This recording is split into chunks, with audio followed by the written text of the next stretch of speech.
apa kabar? Bersyukur sekali kalau hari ini kita masih dikasih kesempatan oleh Tuhan untuk memuji Dia dan mendengarkan firman-Nya. Nah teman-teman, sebelum kita memulai ibadah kita pada hari ini, Kak Siska mengajak untuk setiap kita mengambil sikap hati yang benar di hadapan Tuhan, supaya kita bisa menikmati dan mengalami Tuhan melalui ibadah SLC hari ini. Teman-teman, mari saya undang teman-teman semua untuk bangkit berdiri. Kita akan memulai ibadah kita pada hari ini dengan satu pengakuan bahwa pertolongan kepada setiap kita di dalam ibadah ini datangnya dari Tuhan yang menjadikan langit dan bumi. Kiranya penyertaan dan kasih karunia dan damai sejahtera dari Allah Bapa, Allah Anak dan Allah Roh Kudus menyertai kita semua sepanjang ibadah hari ini. Mari teman-teman kita berdoa. Tuhan Yesus, Tuhan yang baik, Tuhan yang kami sembah dan kami muliakan di setiap aspek kehidupan kami. Kami bersyukur Tuhan atas pemeliharaan Tuhan sepanjang minggu ini. Terima kasih kalau kami boleh ada sebagaimana kami ada pada hari ini untuk mengikuti ibadah SLC. Itu semua karena anugerah Tuhan semata-mata. Tuhan, kami mau memulai ibadah kami pada hari ini. Kiranya Tuhan yang menyertai kami. Kiranya Roh Kudus-Mu yang bekerja di dalam setiap hati kami, supaya kami bisa mendengarkan firman Tuhan, memuji Tuhan dengan penuh sukacita. Ini doa kami Tuhan, ini ibadah kami. Kami mau serahkan hanya ke dalam nama Tuhan kami Yesus Kristus. Amin. Shalom teman-teman semua. Sebelum memulai ibadah kita, saya ajak teman-teman untuk bangkit berdiri. Kita akan mengikrarkan iman kita. Pengakuan iman rasuli. Aku percaya kepada Allah, Bapa yang Maha Kuasa, Khalik langit dan bumi, dan pada Yesus Kristus, anaknya yang tunggal Tuhan kita, yang dikandung dari Roh Kudus, lahir dari darah Maria, yang menderita sengsara di bawah pemerintahan Pontius Pilatus, disalibkan, mati dan dikuburkan, turun ke dalam kerajaan maut, pada hari yang ketiga, bangkit pula dari antara orang mati, naik ke surga, duduk di sebelah kanan Allah, Bapa yang Maha Kuasa, dan dari sana yang akan datang untuk menghakimi orang yang hidup dan yang mati. Aku percaya pada Roh Kudus, gereja yang kudus dan am, persekutuan orang kudus, pengampunan dosa, kebangkitan tubuh, dan hidup yang kekal. Amin. Teman-teman, Tuhan kita adalah Raja yang perkasa. Dia sanggup melawan maut karena kasih-Nya pada kita. Mari kita naikkan pujian ini, Dia Raja.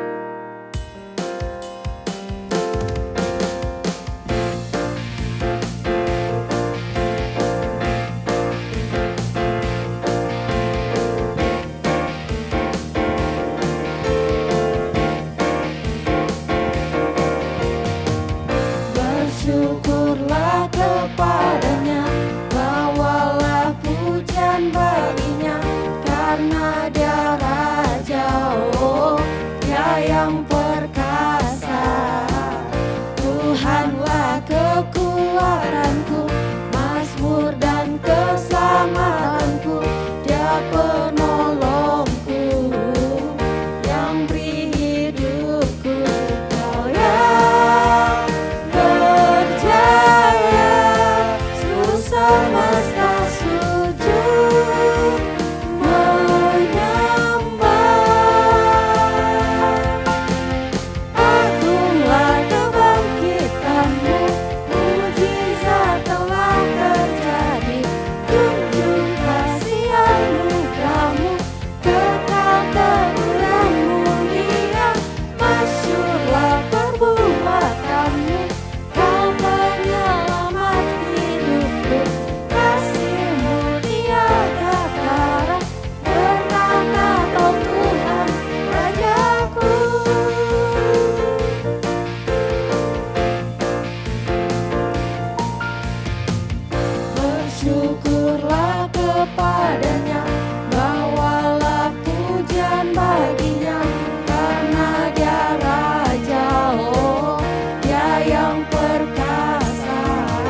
Rajaku. Bertata Kau Tuhan Rajaku.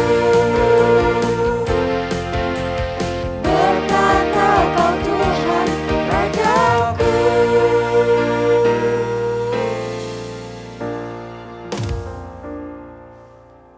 Teman-teman, saya percaya kita adalah makhluk pilihan dari Allah. Tuhan memilih kita bukan tanpa alasan. Tuhan pengen kita jadi karya yang indah bagi Tuhan. Marilah kita mengikuti Tuhan sampai hidup kita. Sampai akhir Tuhan menyediakan tempat terbaik untuk kita. Mari kita nyanyikan pujian ini, sampai akhir hidupku.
Shalom teman-teman semua. Wah, bersyukur ya hari ini kita masih bisa sama-sama buat bisa beribadah SLC.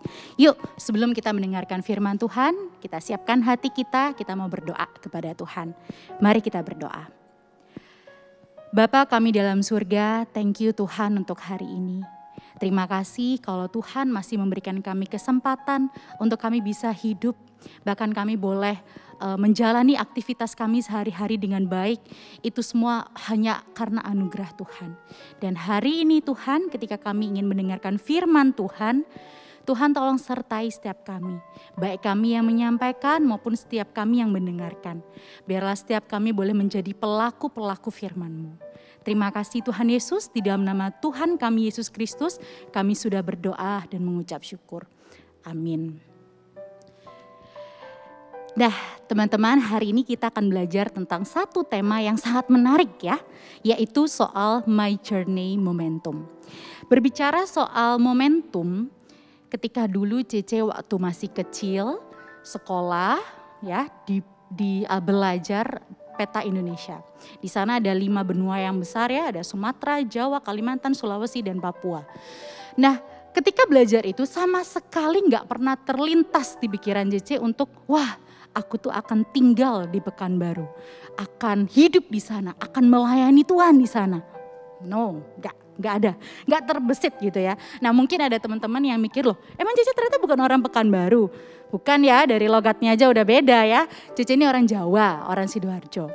Nah tapi sampai satu ketika Tuhan izinkan ada satu momentum terjadi dalam kehidupan Cece. Ketika Cece kuliah di Malang, terus bertemu dengan Ko Teddy, dan akhirnya Tuhan berkati relasi kami sampai akhirnya harus move ke Pekanbaru, menikah di Pekanbaru dan melayani Tuhan di Pekanbaru. Itu adalah satu momentum yang Cece rasa itu benar-benar adalah momentum yang luar biasa dan itu atas izin Tuhan dan di dalam anugerah Tuhan. Nah setelah kami menikah di Pekanbaru melayani di sini, Tuhan juga memberikan satu momentum lagi yang indah buat Cece, yaitu hadirnya seorang anak. Tuhan mengaruniakan seorang anak kepada kami, yaitu Tifa.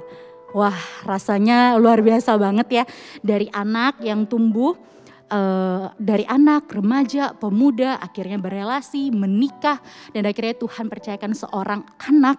Wah itu sesuatu yang luar biasa banget. Status dari seorang istri menjadi seorang mama itu merupakan satu momentum yang sangat berarti buat Cece secara pribadi. Nah hari ini kita akan belajar sama-sama tentang a journey momentum. Bagaimana dengan setiap kita? Momentum apa yang Tuhan izinkan untuk terjadi dalam kehidupan setiap kita? Yuk kita mau sama-sama belajar dan bukan hanya kita tahu, oh Tuhan thank you untuk momentum ini. Tapi hari ini kita juga mau sama-sama belajar apa sih yang Tuhan ingin untuk saya lakukan ketika Tuhan izinkan ada satu momentum yang terjadi dalam kehidupan saya. Kita akan sama-sama belajar dari seorang rasul yang famous ya, yaitu Rasul Paulus. Kita akan buka dari Kisah Para Rasul 26 ayat 1 sampai 23. Kisah Para Rasul 26 ayat yang pertama sampai 23. Nah teman-teman karena bagian ini tuh panjang begitu ya bagiannya. Jadi nanti Cece akan arahkan kita untuk membaca sesuai dengan apa yang kita butuhkan begitu ya. Supaya kita bisa belajar lebih fokus lagi. Jadi kita gak akan baca semuanya. Tapi kalau mau dibaca semuanya boleh silakan, oke? Nah Cece pengen kita melihat di sini LAI memberikan judul, yaitu pembelaan Paulus di hadapan Agripa. Nah, kita pasti bingung ya kalau nggak tahu konteksnya ada apa nih tiba-tiba Paulus kok harus memberikan satu pembelaan. Nah, singkat cerita konteksnya adalah pada saat itu Paulus itu sedang ditangkap dan dia itu sedang dihakimi. Makanya dia sebagai terdakwa dia sedang memberikan pembelaan kepada seorang raja yaitu Raja Agripa. Nah kita tahu dulu itu Paulus itu bukan Paulus namanya tapi Saulus. Saulus itu adalah orang yang kita baca ya, kita baca sama-sama. Saulus itu orang yang seperti apa begitu ya. Kita lihat di ayat 9 sampai ayat yang ke-11. Cece akan bacakan untuk setiap kita bisa baca di Alkitab kita masing-masing. Bagaimanapun juga aku, yaitu Paulus, sendiri telah pernah menyangka bahwa aku harus keras bertindak menentang nama Yesus dari Nazaret. Hal itu kulakukan juga di Yerusalem. Aku bukan saja telah memasukkan banyak orang kudus ke dalam penjara setelah aku memperoleh kuasa dari imam-imam kepala, tetapi aku juga setuju jika mereka dihukum mati. Dalam rumah-rumah ibadat, aku sering menyiksa mereka dan memaksanya untuk menyangkal imannya. Dan dalam amarah yang meluap-luap, aku mengejar mereka bahkan sampai ke kota-kota asing. Nah, dari sini kita bisa lihat ya bagaimana kehidupan Paulus dulu sebelum bertemu Yesus. Yaitu dia tuh seorang yang murder ya, pembunuh, dan itu dilegalkan asalkan dia benar-benar mendapatkan surat kuasa.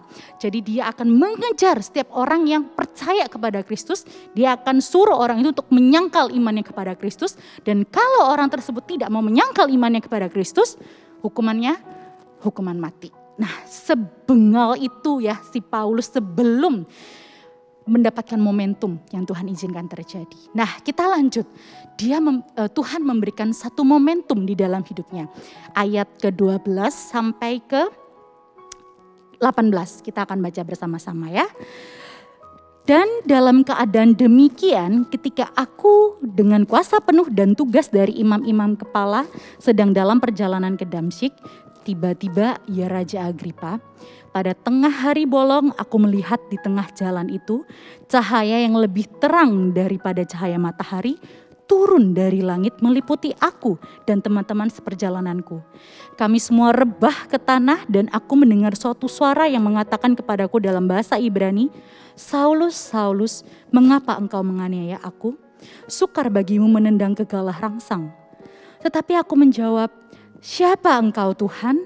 Kata Tuhan, "Akulah Yesus yang kau aniaya itu. Tetapi sekarang bangunlah dan berdirilah. Aku menampakkan diri kepadamu untuk menetapkan engkau menjadi pelayan dan saksi tentang segala sesuatu yang telah kau lihat daripadaku dan tentang apa yang akan kuperlihatkan kepadamu nanti. Aku akan mengasingkan engkau dari bangsa ini dan dari bangsa-bangsa lain, dan aku akan mengutus engkau kepada mereka untuk membuka mata mereka supaya mereka berbalik dari kegelapan kepada terang dan dari kuasa iblis kepada Allah, supaya mereka oleh iman mereka kepadaku memperoleh pengampunan dosa dan mendapat bagian dalam apa yang ditentukan oleh orang-orang yang dikuduskan." Wah, luar biasa sekali ya. Ini adalah satu momentum yang Tuhan izinkan terjadi dalam kehidupan Paulus. Dulu dia adalah seorang yang benci banget sama Kristus, pengikut-pengikutnya. Tetapi Tuhan di dalam anugerahnya memberikan satu momentum kepada Paulus sehingga dia akhirnya sampai rebah ke tanah. Dia benar-benar berubah 180 derajat dan itu semua hanya karena Tuhan. Dia menjadi pelayan Tuhan, menjadi saksi Tuhan. Bahkan kalau kita lihat di Alkitab ini surat-surat dari Paulus ya, dari untuk Korintus, jemaat di Korintus, Roma, Efesus, Galus, semuanya banyak banget Paulus tulis untuk nama Tuhan. Nah, tapi bagaimana setelah dia mengalami momentum itu, apa yang dia lakukan? Paling enggak ada 3 hal. Ini yang akan kita pelajari bersama-sama. Yang pertama, Paulus menyadari bahwa momentum itu terjadi di dalam anugerah Tuhan. Mungkin gak bisa kita lihat secara jelas di mana dia mengatakan bahwa aku sadar bahwa ini semua adalah karena Tuhan. Tetapi secara tersirat begitu ya, jelas-jelas Paulus mengatakan bahwa dia benar-benar sadar bahwa apa yang terjadi ini, momentum ini benar-benar dari Tuhan. Gimana enggak? Aku loh, kalau Paulus bilang ya, bahkan dia juga pernah bilang, di antara sekian banyak orang berdosa, aku yang paling berdosa. Dia benar-benar sadar, kalau sampai dia sekarang menjadi seorang rasul yang benar-benar Tuhan pakai secara luar biasa, bukan karena dirinya. Kalau bisa bilang, Paulus bilang, lah aku loh dulu itu pembunuh orang-orang yang percaya kepada Kristus. Menganiaya mereka, menyuruh mereka untuk menyangkal mereka. Bahkan dikatakan di firman Tuhan, dengan amarah yang meluap-luap. Kalau zaman sekarang mungkin kita bisa bayangin, aduh ini kayaknya Paulus yang viral itu ya, yang viral apa? Viral membunuh orang-orang yang percaya kepada Kristus. Ngeri ya, ngeri banget. Tetapi karena momentum itu dia sadar Bukan karena dia. Gak bisa, orang saya pengennya membunuh kok, membunuh orang-orang yang gak percaya Kristus. Tetapi karena anugerah Tuhan.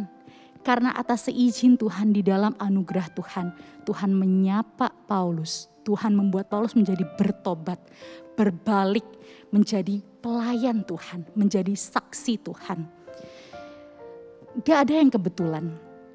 Paulus waktu itu jalan ke Damsyik, dia tuh bawa surat loh, bawa surat utusan untuk kamu boleh legal membunuh setiap orang yang percaya kepada Tuhan, yang mau menyangkal, yang tidak mau menyangkal imannya kepada Kristus. Tetapi bagaimana bisa dalam perjalanan itu justru Tuhan menampakkan dirinya kepada Paulus. Gak ada yang kebetulan di dalam kehidupan setiap kita orang percaya. Ketika kita lahir di dunia ini pun itu adalah satu momentum. Dan itu bukan kebetulan, tetapi Tuhan yang menginginkan di dalam anugerahnya untuk kita bisa lahir ke dunia ini. Bukan kebetulan kalau saya lahir di dalam keluarga yang seperti ini. Bukan kebetulan ketika saya lahir dengan bentuk tubuh yang seperti ini. Bukan kebetulan kalau akhirnya saya hidup, saya sekolah di sini, saya berteman dengan si A, si B, si C. Itu semua bukan suatu kebetulan. Tetapi Tuhan, atas izin Tuhan dan di dalam anugerah Tuhan, kita ada. Dan itu adalah satu-satunya alasan kenapa kita sekarang hidup. Bukan hanya dengan simpel, iya karena papa mamaku married dan akhirnya lahirlah aku. Enggak, dari sekian banyak sperma dan akhirnya berhasil menjadi sebuah janin dan akhirnya tumbuh menjadi seorang bayi. Itu adalah satu momentum yang Tuhan izinkan terjadi untuk setiap kita. Dirimu berharga di hadapan Tuhan. Karena Tuhan sendiri yang menunjuk, memilih kamu untuk kamu bisa lahir di keluargamu. Yeremia 29 ayat 11 berkata, sebab aku ini mengetahui rancangan-rancangan apa yang ada padaku mengenai kamu, kata Tuhan. Demikianlah firman Tuhan, yaitu rancangan damai sejahtera dan bukan rancangan kecelakaan. Untuk memberikan kepadamu hari depan yang penuh harapan. Kalau sekarang kita lagi berpikir apa sih momentum yang Tuhan berikan kepada setiap kita. Dirimu lahir itu adalah satu momentum yang Tuhan izinkan terjadi. Momentum apa lagi nih, jerih apa lagi nih, kita nantikan bersama-sama. Dan ketika kita bisa sekarang percaya kepada Kristus pun, itu juga adalah satu momentum yang benar-benar Tuhan berikan padamu di dalam anugerah Tuhan. Yang kedua, apa yang Paulus lakukan ketika dia sudah menerima momentum itu? Paulus mentaati Tuhan yang berkuasa atas hidupnya. Kalau tadi Paulus menyadari, yang kedua Paulus mentaati Tuhan yang berkuasa atas hidupnya. Kita lihat ayat yang 19 ya. Kisah Para Rasul 26 ayat 19 berkata demikian. Sebab itu ya Raja Agripa, kepada penglihatan yang dari sorga itu, tidak pernah aku tidak taat. Paulus dengan mengatakan jelas tidak pernah aku tidak taat. Kayak enggak bisa enggak gitu. Dengan Tuhan, kepada Tuhan yang sudah mengubahkan kehidupan aku, kepada Tuhan yang sudah menjadikan aku pelayannya, kepada Tuhan yang benar-benar sudah mau pakai aku yang bejat ini, yang bobrok ini menjadi seorang pelayan, menjadi seorang saksi. Kepada Tuhan seperti itulah aku tidak bisa tidak taat. Ketika satu momentum itu terjadi, yang Tuhan inginkan kita taat. Ketika Tuhan memberikan satu momentum, kita peka. Oh, kayaknya saatnya ini aku mau memberikan hidupku untuk dibaptis. Oh, kayaknya sekarang nih saatnya aku mau memberikan hidupku untuk mau percaya kepada Tuhan. Mungkin dari setiap kita berpikir, kenapa ya sekarang aku ini menjadi anak Kristen? Kenapa aku harus ibadah ke gereja? Apakah karena papa mamaku juga orang Kristen? Atau karena apa? Cece dulu juga pernah berpikir seperti itu. Karena keluarga Cece adalah notabene orang Kristen. Papa mama Cece dari dulu juga orang Kristen. Tapi sampai satu ketika Tuhan memberikan momentum pertobatan. Di mana Cece benar-benar dengan iman Cece sendiri, dengan mulut Cece sendiri mengaku bahwa Tuhan Yesus itu adalah Tuhan atas hidupku. Jadi untuk setiap kita, ketika kita mau peka dengan suara Tuhan, Tuhan iya aku mau taat.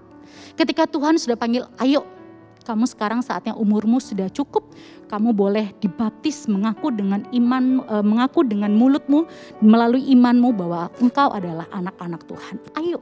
Dan mungkin setiap kita di sini yang mungkin lagi mendengarkan dan masih ragu akan apakah benar-benar Tuhan Yesus itu adalah Tuhan atas hidupku, inilah momentumnya.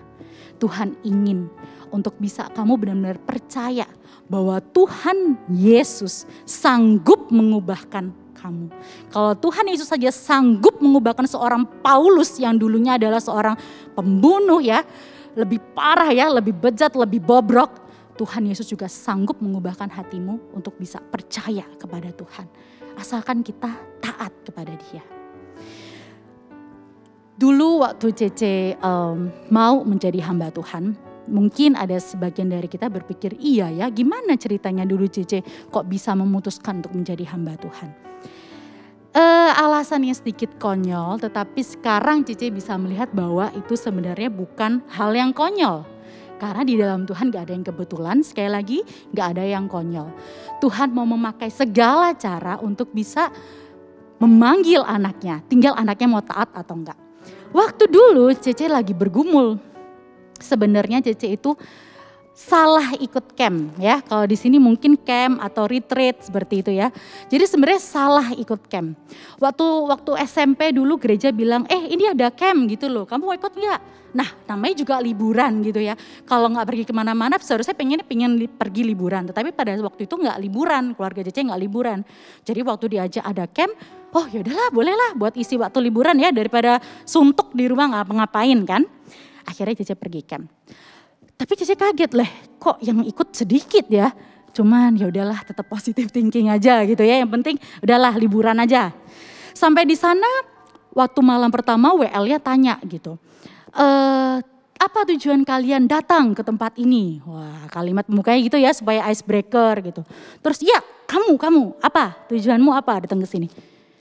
Cece dong yang ditunjuk. Nah Cece bingung gitu ya, emang harus ada alasan tertentu ya, apa nih ya bingung gitu ya. Nah dengan segala kepolosan dan mungkin juga ya apa adanya ya, Cece bilang ya untuk ngisi waktu liburan aja gitu. Terus tiba-tiba suasana jadi hening. Ini namanya icebreaker kok gak jadi icebreaker, kok malah jadi kaku gitu ya. Terus tiba-tiba ada yang ketawa sedikit-sedikit gitu. Nah namanya anak remaja ya zaman dulu ya Cece ya. Gak terima dong digituin. Emang apa? Ada yang salah dengan jawabanku? Emang kalian semua datang ke sini ngapain? Apa tujuannya gitu ya? Nah, akhirnya Cece tanya ketika selesai dari ibadah itu Cece tanya sama WL-nya, "Kak, gitu ya. Kenapa ya tadi dengan jawaban saya emang apa yang salah gitu kan?" Terus akhirnya kakak itu menjelaskan bahwa enggak apa-apa sebenarnya. Cuman kami mungkin sedikit shock dengan jawaban kamu karena kan ini tuh camp panggilan gitu. Camp panggilan apa ya? Ternyata ini tuh camp panggilan khusus untuk anak-anak yang memang terpanggil untuk jadi hamba Tuhan. Waduh, syok minta ampun lah ya Cece ya. Jadi langsung, apa ini camp untuk terpanggil jadi hamba Tuhan? Loh saya enggak loh Kak gitu. Loh terus kakaknya juga bingung, loh emang kamu gak tahu? Aduh itulah ya makanya ya Cece itu terlalu cuek gitu ya. Nggak tanya dulu ini camp apa bla bla bla gitu ya. Pokoknya ikut aja. Sampai akhirnya Cece telepon orang tua Cece. Karena waktu itu kan campnya kayak cuman di Malang ya, di Batu, jadi sekitar 2 jaman lah ya. Minta tolong untuk dijemput, jemput lah ini camp apa gitu ya, maksudnya gak sesuai, jadi tolonglah dijemput gitu. Tapi Mama Cece dengan cueknya gitu ya, dibilang udahlah namanya camp ya gitu-gitu aja, udahlah gak apa-apa lah ikut aja gitu. Ya akhirnya Cece ikutin camp itu. Nah namanya camp itu juga camp panggilan, berarti setiap sesi yang diberikan pasti juga mengarahkan kita atau menguatkan panggilan setiap orang-orang yang memang tergerak untuk menjadi hamba Tuhan.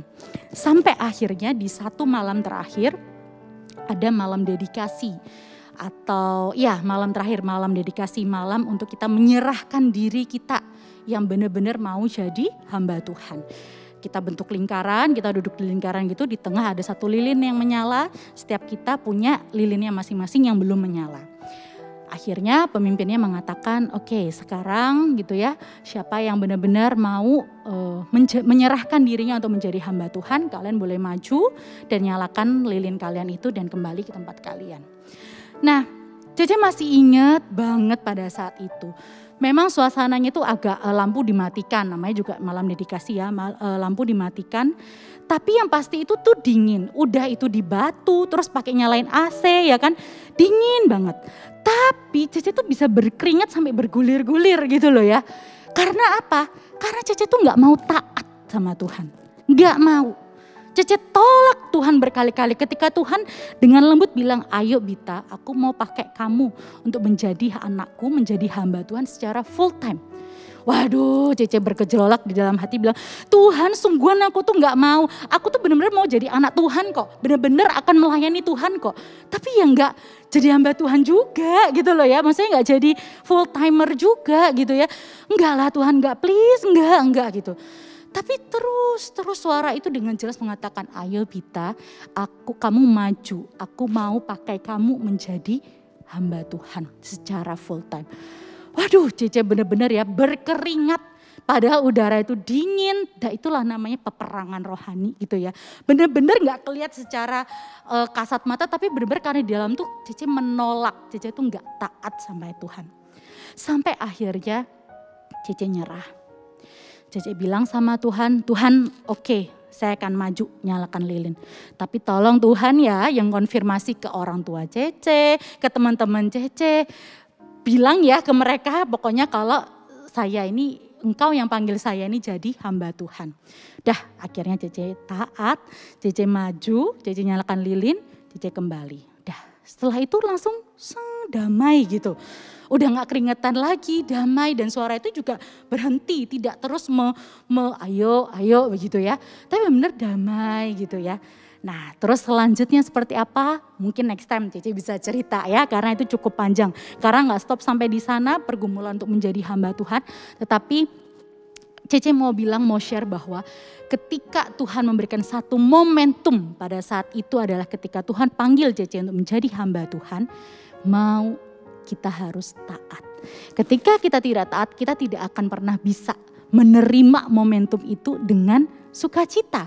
Tapi penuh dengan pergelutan gitu ya, peperangan, gak damai. Tapi ketika kita mau taat sama Tuhan, damai yang Tuhan berikan untuk setiap kita.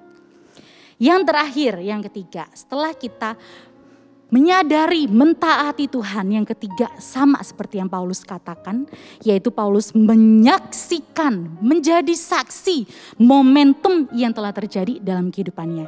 Kita baca ayat 20-23 ya. Ayat 20-23.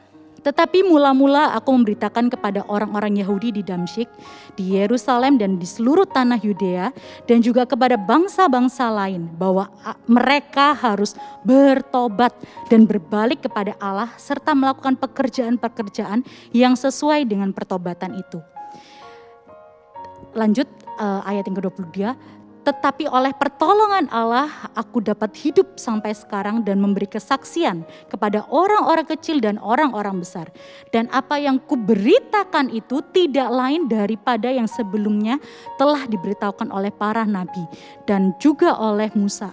Yaitu bahwa Mesias harus menderita sengsara dan bahwa ia adalah yang pertama yang akan bangkit dari antara orang mati. Dan bahwa ia akan memberitakan terang kepada bangsa ini dan kepada bangsa-bangsa lain. Menyaksikan, gak hanya diem tok. Contoh sederhana ketika tadi misalnya Cece, apa yang sudah Cece lakukan? Menyaksikan, ceritain. Bukan hanya kepada orang yang belum percaya, enggak. Ketika tadi Cece tadi sharing soal momentum yang Tuhan izinkan terjadi dalam kehidupan Cece, itu juga kepada kalian, kepada teman-teman semua yang juga sudah percaya kepada Tuhan. Tetapi Cece yakin apa yang sudah Cece saksikan itu akan menjadi berkat buat setiap kita. Jadi kita gak usah takut, aduh gimana ya mau ngomong gitu ya, mau bersaksi itu gak pandai ngomong, gak bisa cerita begitu ya. Tetapi enggak, kesaksian itu bukan tentang kita, tetapi tentang Tuhan. Bagaimana Tuhan sudah mengubahkan hidupmu, ceritakan itu. Jangan fokus kepada aku udah gagal sama dosa ini. Aku udah gagal sama hal ini, hal itu. Bukan fokus kita. Boleh kita ceritakan. Tetapi ingat fokusnya adalah karena Tuhan yang sudah mengubahkan kehidupan kita. Ketika kita bersaksi, orang yang sedang lemah imannya, orang yang sedang butuh penghiburan, mereka mendapatkan berkat dari kesaksian yang sudah kita berikan. Ketiga hal inilah yang kita pelajari hari ini bersama-sama. Ketika kita menerima momentum daripada Tuhan itu, pertama kita harus menyadari, 3M. Pertama menyadari, sadar bahwa itu bukan karena kita, tetapi itu adalah anugerah Tuhan dan terjadi seizin di dalam anugerah Tuhan. Yang kedua, mentaati Tuhan yang sudah memberikan momentum itu. Kalau Tuhan mengizinkan sekarang ada momentum itu terjadi, taat, jangan lari daripada Tuhan. Tapi ketika Tuhan mengizinkan itu momentum seperti Ci tadi, kamu harus pergi ke Pekanbaru, melayani di sana. Taat kepada Tuhan. Yang ketiga, yang terakhir, menyaksikan. Saksikan setiap hal momentum yang Tuhan izinkan terjadi dalam hidupmu. Sehingga akhirnya kita, bukan hanya kita saja yang mengalami damai sejahtera berkat itu. Tetapi terlebih Tuhan yang dipermuliakan ketika kita menyaksikan momentum yang Tuhan izinkan terjadi dalam kehidupan kita. Mari Cece mengajak kita semua untuk menundukkan kepala kita, menundukkan hati kita. Kita mau datang kepada Tuhan, kita mau bersyukur kepada Tuhan.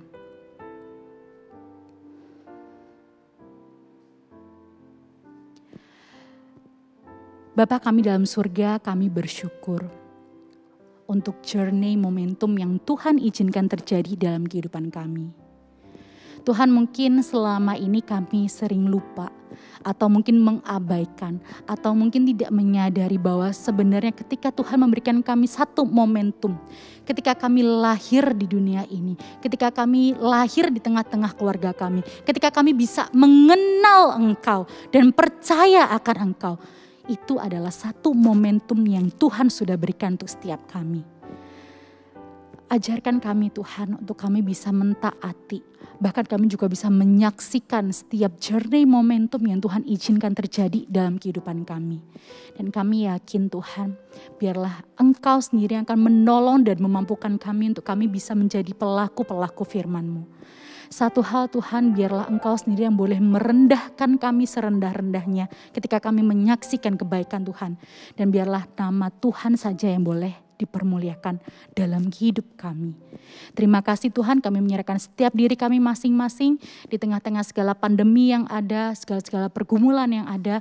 Tuhan tolong mampukan kami supaya Tuhan sendiri yang boleh memberikan kami semangat, mengencourage kami untuk kami tetap bisa terus menjadi anak Tuhan, hidup di tengah-tengah pandemi ini boleh tetap menjadi berkat dan boleh terus berpengharap hanya kepada Engkau.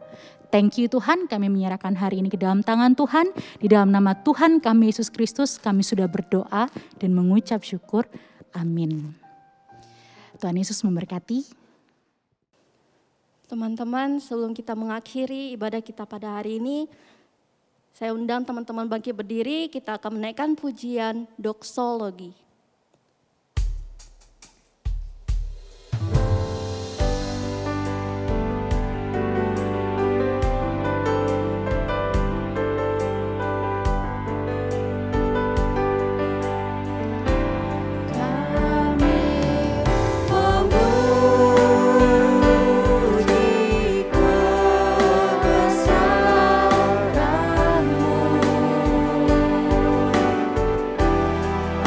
Kami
Mari teman-teman kita menutup ibadah kita pada hari ini, kita berdoa.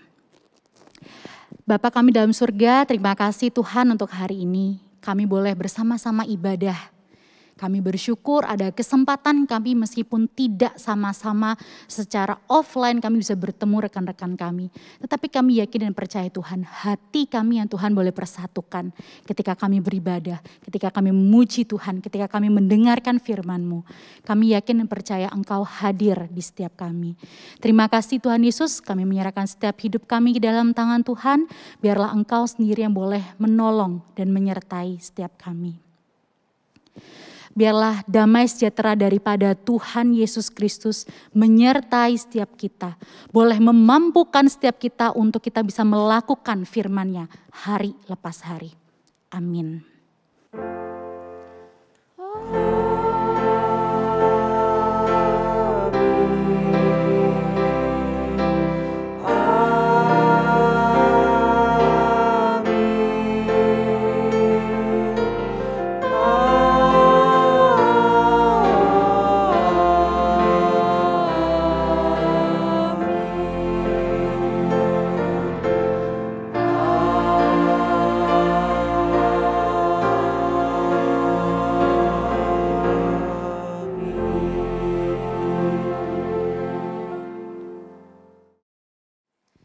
Teman-teman, demikian ibadah SLC kita pada hari ini. Dan teman-teman, Kasiska sekali lagi mengingatkan teman-teman, jika teman-teman terberkati dengan ibadah hari ini, yuk mari kita sama-sama berbagi, membagikan kasih Tuhan melalui firman yang memberkati kita pada hari ini supaya orang lain juga terberkati. Teman-teman, jangan lupa untuk selalu menjaga relasi pribadi kalian dengan Tuhan. Andalkan Tuhan dalam setiap apapun yang teman-teman lakukan. Jangan lupa juga untuk selalu be the salt, be the light for Christ. Bye-bye, Tuhan Yesus memberkati.